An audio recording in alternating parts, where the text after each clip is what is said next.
I'm Oliver Sawchuk. And I'm Julian McCool. And this is Galactic Sports Talk. On this episode, we're going to be talking about the Buffalo Bills like we usually do. I know that we didn't get an episode in when we played Tampa, but we'll talk about it for a few minutes. What were your thoughts on that game, Julian? Josh Allen had 6 touchdowns.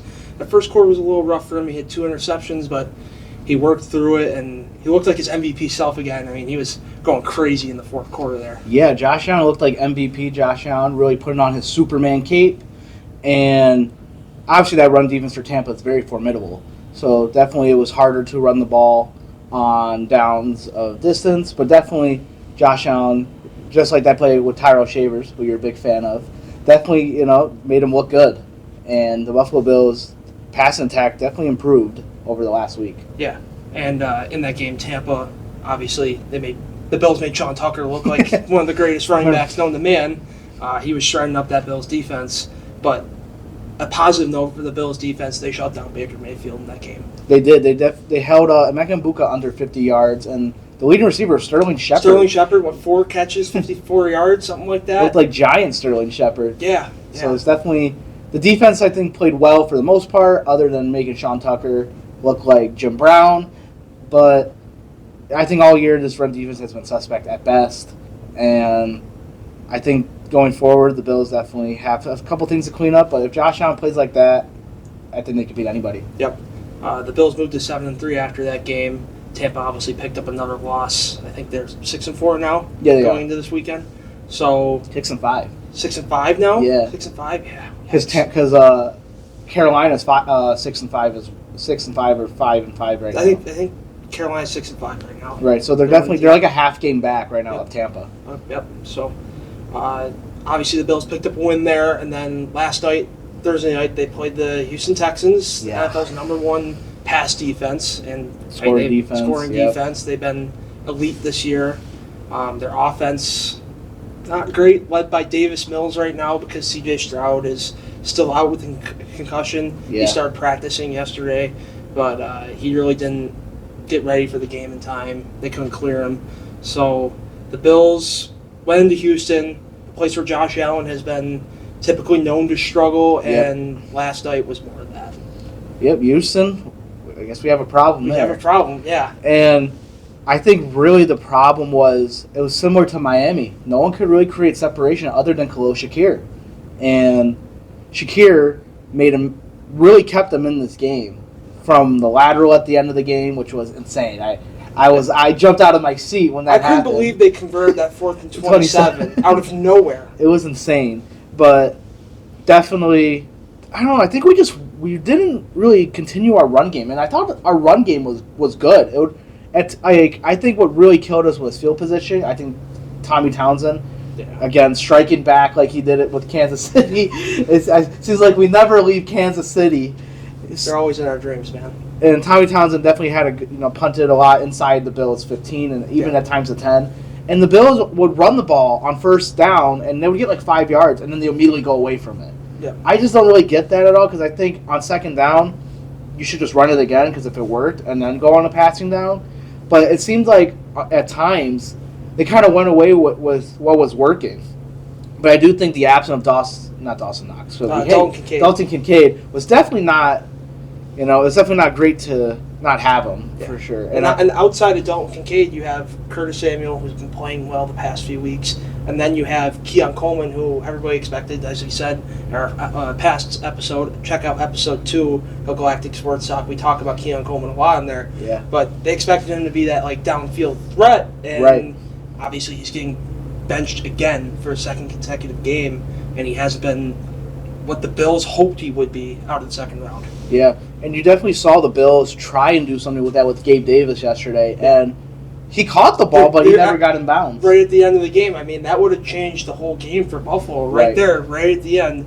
A great catch by Gabe Davis, but 1 foot too short. Exactly, and I think really this offense is – I think people are still a little over dramatic because they are one of the best scoring offenses in this league still, and there's still time to catch New England in the standings. With New England being 9-2 and the Bills now are 7-4, And New England still has to go on their bye. I think a lot of people are taking this game just like they expected the Texans to be a lot like the Dolphins before we played the Dolphins for the second time this year. They expected them like, oh yeah, Buffalo should go in here and play some really good offense, even though they're playing the good defense. That wasn't the case in Miami, where they were playing Miami's defense that sold heavily at the deadline. But Houston's defense, they're the top dogs in the NFL, even though it's a 6-5 record now for Houston. It's not like a particularly great year, but they're still the best defense. Right, and they have everything you want in a defense. They have edge rushers, and Will Anderson and Daniil Hunter. They have a good secondary with Cam Lassner, Derek Stingley Jr., and even Bullock last night, who was on a tear. He might win Defensive Player of the Week just alone. And they have good linebackers in Al-Shire and others. And DeMeco Ryan called a great game plan.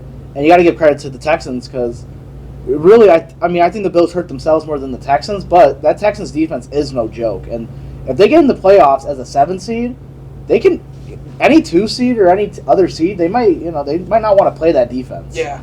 I mean, Kansas City is one team that's going to have to play that defense in a couple weeks. Yep.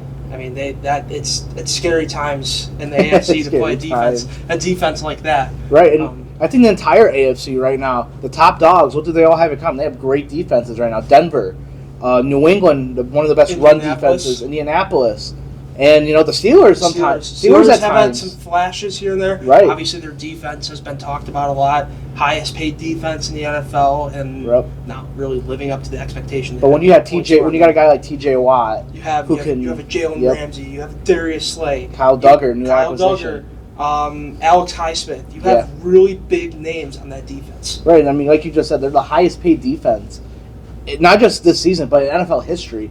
Yeah. And if you're going to pay that much money to a defense, you better hope they perform. You better hope they're the number 1 defense in the NFL. And at times they look like it, like they did against the Colts. But then at times when they go against... They went against the Jets to start the year. It was really like they made Justin Fields look like... It looked like the Jets had found their quarterback for a moment. And then they're back to reality. Back to reality for the rest of the year. So I want to kind of also talk about this Bills defense. What were your kind of thoughts on... That first half was rough, but then that second half, it definitely looked like Sean McDermott took over play calling duties, and they only allowed 3 points the entire second half. I mean, the first half was really rough, especially the first quarter. Right. I felt like everything that the Texans did, especially outside the numbers, was just gimme stuff. Like we had no defense outside in the perimeter.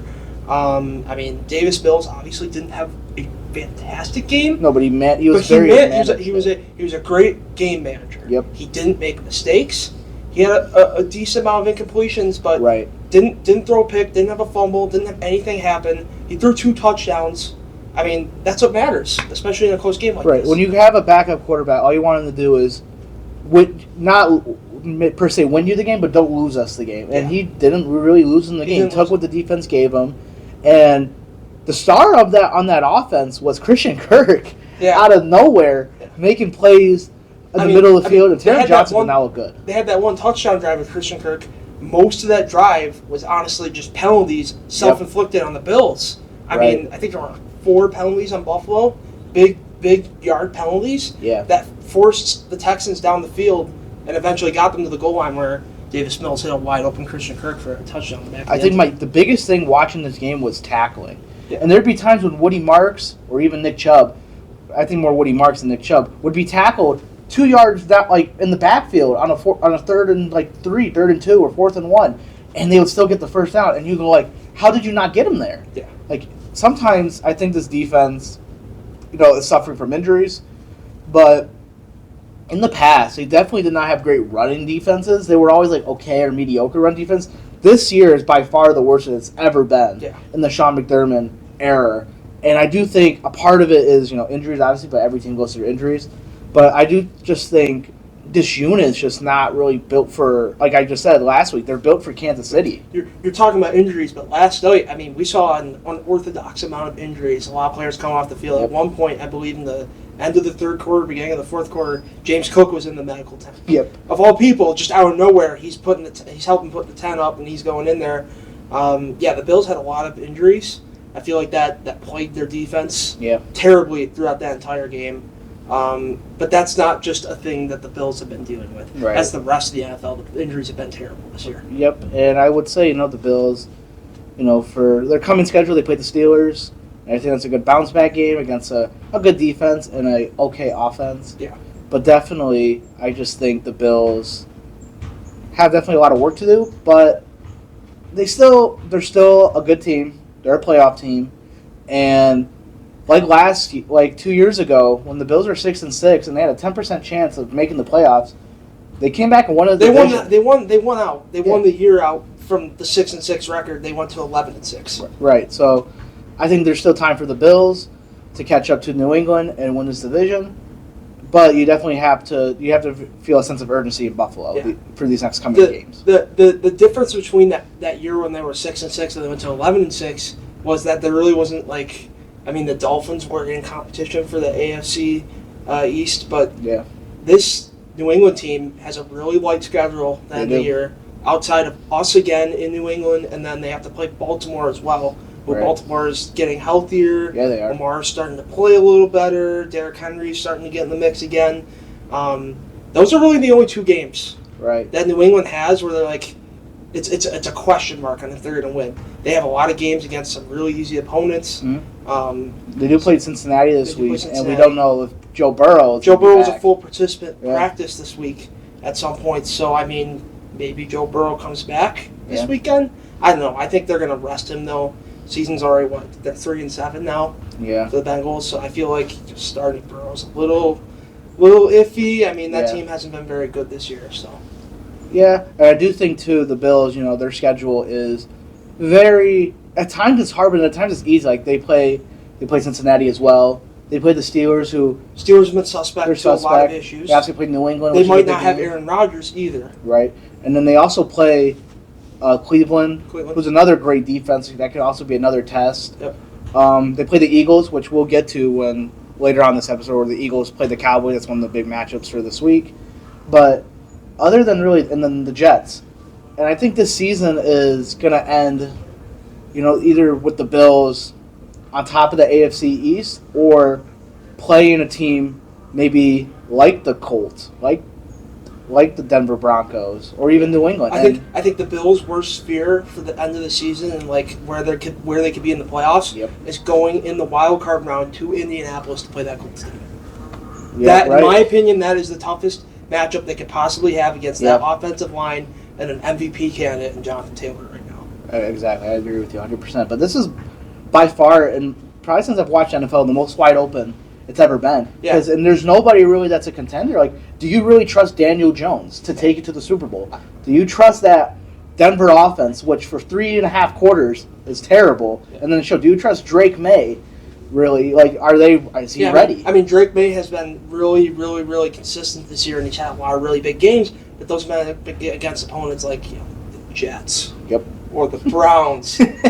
They're not, I don't want to say real opponents, but they're not crazy high up there. Yeah, and like we said, the Bills, they have an opportunity, and I think they can get it done sooner rather than later. Yeah.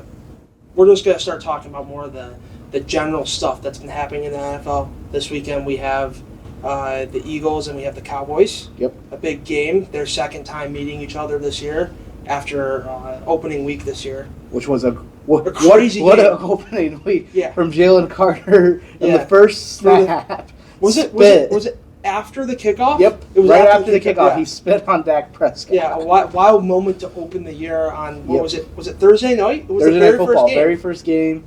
And that first game was great. And really, if it wasn't for the weather delay, that Cowboys team could have won that game. Because that offense was rolling. Yep. And the Eagles' defense at the time was very, you were kind of questioning the Eagles' defense, but now they're back. And this game's definitely going to, I think if the Eagles lose this game, it gives the Cowboys an opening to maybe, win this, take the division, but get in the wild card. Cowboys would be 500 for the first time in a while. Yeah, they've been really struggling to stay afloat. Yeah. But there's kind of a little bit of light opening up in a tunnel of darkness for the Cowboys. They had a really good trade deadline, like we talked about in episode 2. I'm plugging it again. I have to. Episode 2 of Galactic Sports Talk, make sure you watch it. But we talk about Quinn Williams and Logan Wilson getting traded to Dallas. They're already making a difference. Quinnen had 1.5 sacks against the Raiders. I mean, it's the Raiders. Right, Raiders are Raiders really are bad. in a really tough spot. They hired Pete Carroll. That really hasn't gone particularly great, probably because their offense is not very well constructed outside of Brock Bowers and maybe their guard in Jackson Powers. Yeah. But, I mean, the defense really showed up last week on Monday Night Football, and then they got to go play this Eagles team. So we'll really see those pieces come into play this weekend. Yeah. And the Eagles, overall, we've seen this before in 2023 with the play calling. It just has not been great. And really building off of that point, the Eagles have just been suspect the entire time with this play calling. And it kind of makes you look at, is Nick Sirianni calling the plays? Is he really involved in the play calling aspect, or does he kind of let his offensive coordinators, because he came from Indianapolis and was a part of when the Colts were kind of surging in the early 2021s. Yeah.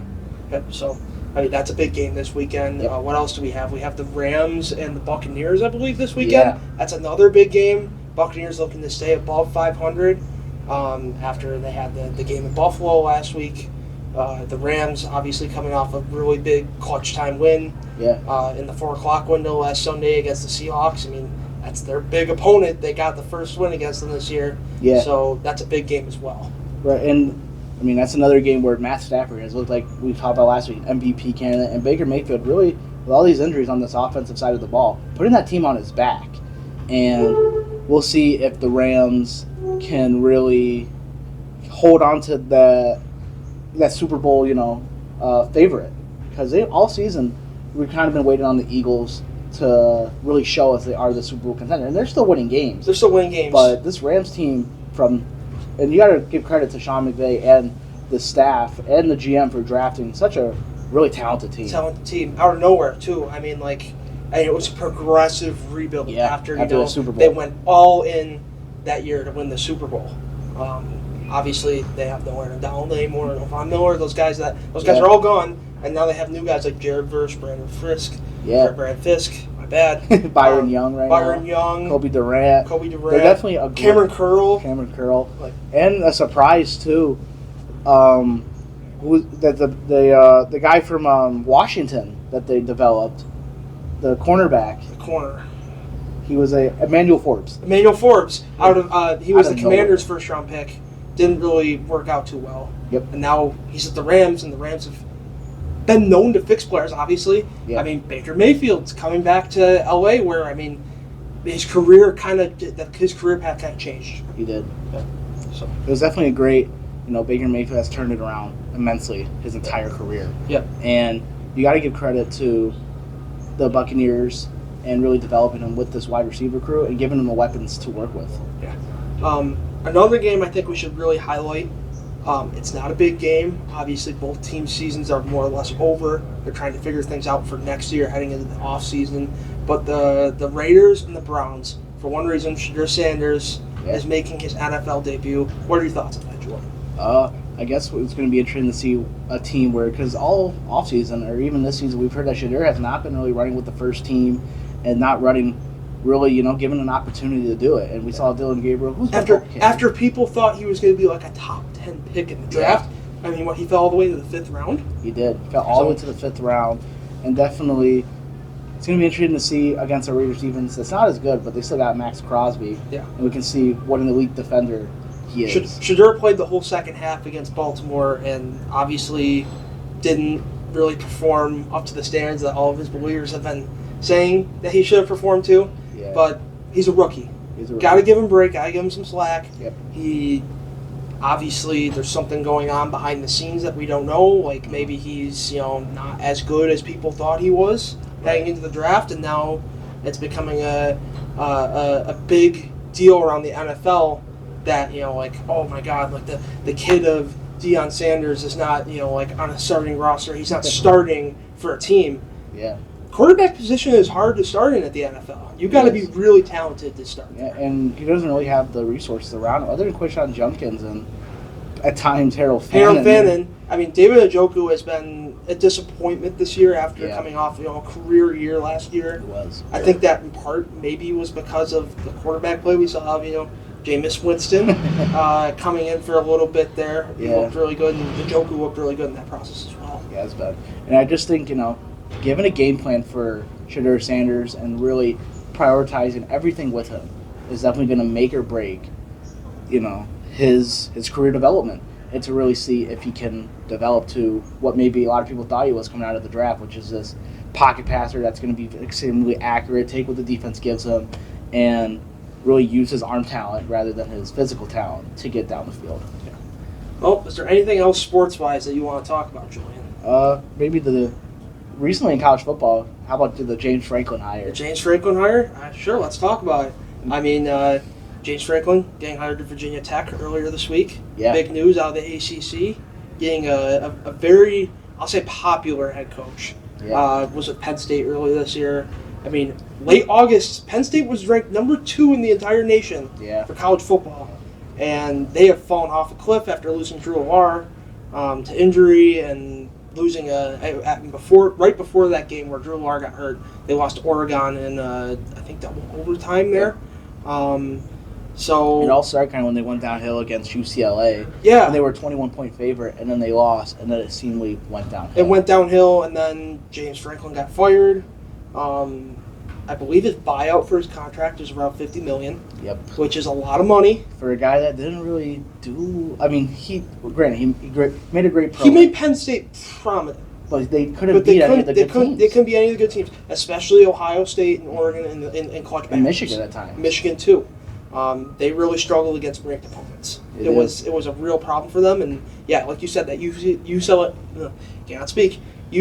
blowout really kind of like put a nail in the coffin. It did. Right? They had enough. The one side of the ball that really was untouched from injuries, the defense really screwed up that game against a really bad UCLA team. Yep. And yeah, that was the end of the road for James Franklin and Penn State. And part of his deal in the buyout was that he had to go find a new head coaching position or find a new media deal and go work for maybe an ESPN as an analyst or something like that. Yeah. And as of this week, he's now with Virginia Tech. I would say it's a surprising move. It is. Because I watch some college football. I'm not really big into it like a lot of people are. But I know that James Franklin, he's been very suspect. He's been a good head coach, but he's also not been a good head coach. He has his pros and cons in very different ways.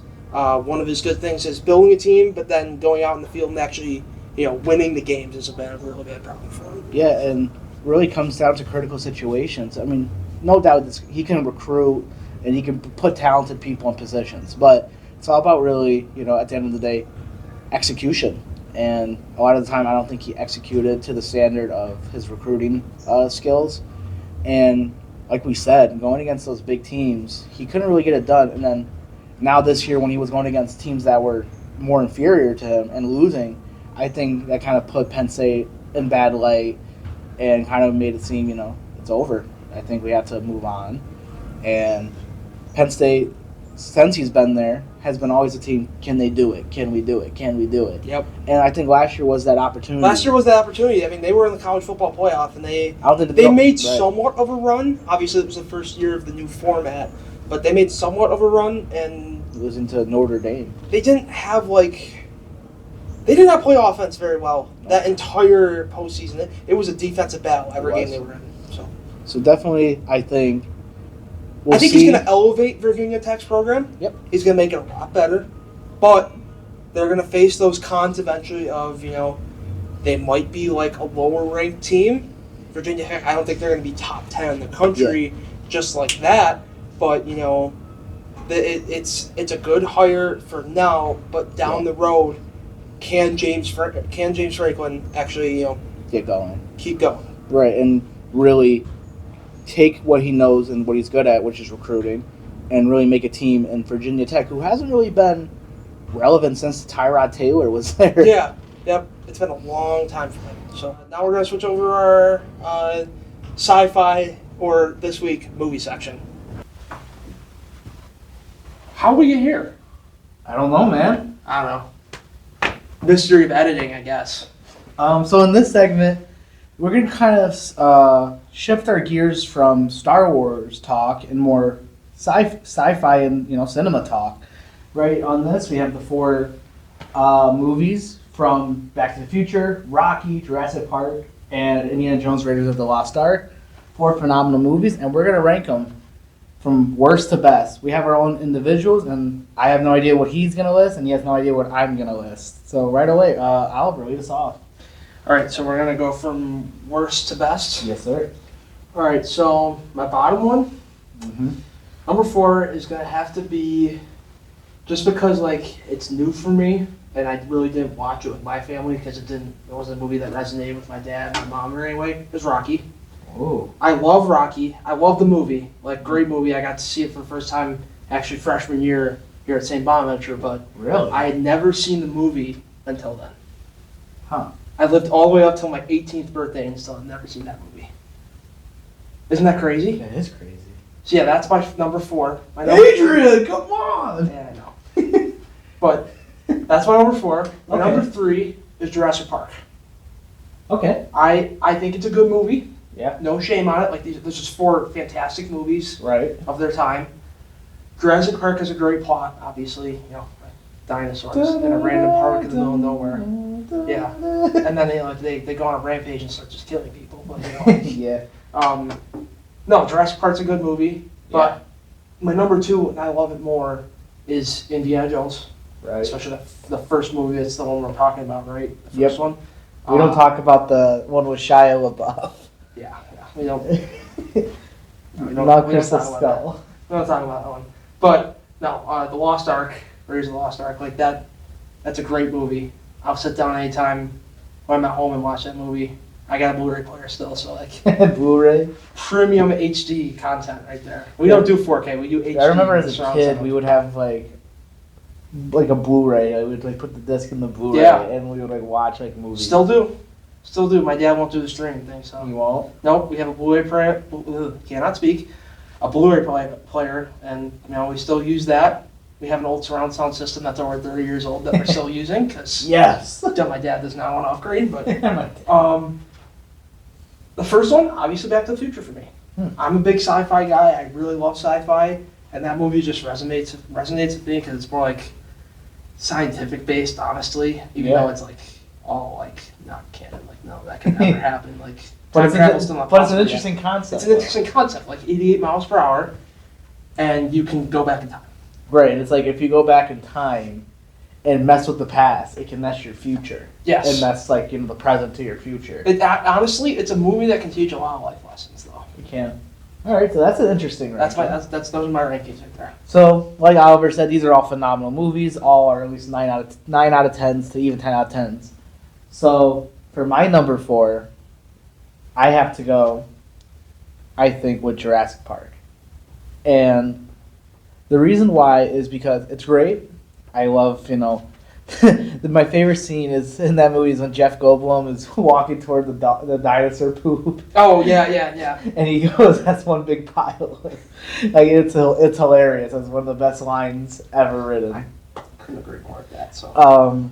Samuel Jackson's in it. Yep. Obviously, young Samuel Jackson. Another thing about all these movies too is that the actual casts stacked for every movie. Every movie. So I just think maybe not like a critique because I think this is again a 9 out of 10, 10 out of 10 movie. Probably my biggest thing with it is I think at times if there's no dinosaurs, you kind of don't.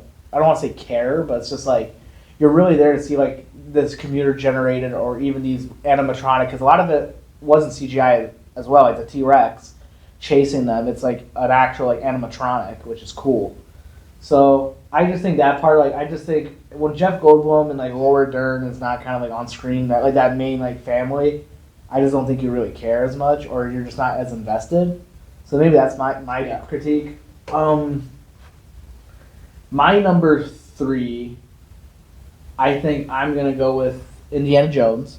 It's similar to you. I didn't see Indiana Jones until 2022. What? In prepping for the new one that came out. See, that's as crazy for me as it was for Julian hearing that I didn't see, Rocky till our freshman year. So I've obviously know bits and pieces. Like I've seen the scene of him running away from the boulder, or the scenes where the guy's going in his heart. Yeah. And I've seen the franchise and clips of it. Like I know how iconic it is. I love Harrison Ford. He's one of my favorite actors and everything he's in. Yep. Iconic actor to say the least. But I think I really love this one too. My favorite scene in this one is when he's in the desert. The guy has the sword. He's about to duel him, and then he just picks his gun and then just shoots him. Yeah. Iconic scene. Yeah. You mentioned Harrison Ford too. Like, obviously a great actor and everything, but like his last movie that everybody can remember, the newest Captain America movie. Not great. Not good. But not bad either. It's just like mid, kind of corny, honestly. Yeah. So I'm a big fan of Harrison Ford, but I think my big part with it was at the end of the movie. Like, I feel like the ending was kind of like anticlimactic. Yeah. Because he didn't get the because all the villains died. Yeah. Yep. Which was kind of like anticlimactic to me. There isn't like a return of the villain. Right. Or those movies. I don't know. Like, definitely the movie, it's like about an archaeologist that explores and goes on great adventures, which is awesome, which I think that's like why I really like it. But I do like Harrison Ford, and I think Harrison Ford alone is better than any of the actors in Jurassic Park. So that's why I give the slight edge to Indiana Jones, is because I like Harrison Ford a lot. For my number 2, I'm going to put Rocky. Okay. I love Rocky. It's a classic. And the best part about Rocky is he doesn't win the fight. He loses the fight. He loses the fight, but he loses in style. Right. It's kind of like another movie, Toy Story, like falling in style, you know? It's got to be like that, you know? Reach for the sky. Yeah. It's kind of how it went. So I would put Rocky at 2, because like I said, he doesn't win the fight, but the entire story is that I'm going to give it my all, and if I can compete with the best fighter, like in the movie, the best fighter in the world, I won't be another, quoting him, I would not be another bum in the neighborhood. Yeah. Which I think is a really, I feel like people should strive for that in life. Like, yes, obviously we want to be our best. We want to do good in everything we do. Yep. But sometimes you're not going to win, and the only thing that really matters is if you try. Yep. And even if you lose, as long as you gave effort, then you can't really, what else can you do? So I think that's like a really, great kind of message. And on top of that, the training scene, and it was very low budgeted. And for how good it came out with him writing it and directing it, and I think it came out really good, and it still holds up. It's I think over 50 years old now, or it's going to be 50 years old. It's from 1976. Yeah, so next year it's going to be 50 years old. It still holds up to this day. Still holds up to this day. So I think it's just, there's scenes that are like, it feels very raw, like all the training scenes and everything. Like it feels like it feels like you're there. Like it feels real. And that's a movie from the 70s. Mm-hmm. It's crazy. So I would go with Rocky. That's my number 2, and then similar to you, my number 1 is Back to the Future. Yes, sir. Because Back to the Future, first off, Marty McFly, what a great character, what a great concept, and Doc Brown. I love Doc Brown, and I think this movie's got everything you want. It's got comedy, it's got action, it's got a great soundtrack. The theme song is unmatched. Love the theme. You got a great concept of going back to the future and stopping an event from happening. It has iconic, iconic like clothing, vehicles, like everything in the movie is iconic. Biff is hilarious when he's in the bar. Hello, McFly. Hello. Yeah. So, I think, like you, Back to the Future. I'm like a sci-fi fan myself, and I just think it's just amazing. Like the whole concept, and it is 40 years old right now. So, and it still holds up to this day with special effects, and I can agree with you. I think Back to the Future, out of this select few, is my favorite. And I would say that I've watched probably Back to the Future more than any of these movies. Yeah, same. Or I go back to it, like I go back to the clip just for how iconic it is. How iconic it is. Yeah. I do love the scene where he's playing John B. Good. Yeah. In the guitar. Yeah, and doesn't he start fading in that scene too? Yep. Because people his history is getting screwed up. Like it's this past is screwing up his future. Right. And like, there's always the funny meme that I think I sent it to you where the caption was that, like when he's like, "Oh, you guys are not ready for that, but your kids are gonna love it." I sent you one for Star Wars where it was A New Hope, where Luke is like, "You fought in the Clone Wars." Yeah. And then the caption was, at the bottom was, "Oh, you guys are just not ready for that." But your grandkids are gonna love it. Yeah. So, love Back to the Future, iconic. So I think all these movies are great in their own right, and definitely they will stand the test of time. I mean, they definitely stood the test of time because obviously Jurassic Park got another movie. Yep. Recently, I mean, a reboot of the series. Right. And Indiana Jones just got another movie. Obviously, Back to the Future is probably not getting another movie. Probably not. The actors in that movie are long out of retirement, and then obviously Rocky's continuing with Creed. It's continuing with Creed with Michael B. Jordan, which are pretty good films in their own right. Some of these movies have spanned multiple decades. Yeah, and even Back to the Future, like it's still the whole idea of time travel and stuff. Is you saw in movies like Avengers Endgame, where they go back in time, and other like Hot Tub Time Machine, or like other movies that really deal with some element of time. Yeah. Can all kind of get their influence from Back to the Future. Yeah. Or like a big influence. Yep. So obviously, if you couldn't tell, Julian's a little more embedded into these movies than I am. Julian likes to rate movies and critique them. So I try to give my best answer, but like I'm not a movie connoisseur. I mean, Rocky's new for me, but I really love the first time I watched Rocky. Actually, it's been the last time I watched Rocky because I don't have a lot of time to watch movies. Mm-hmm. But even just watching that one time, it's easily like a top movie for me. Like I love that movie.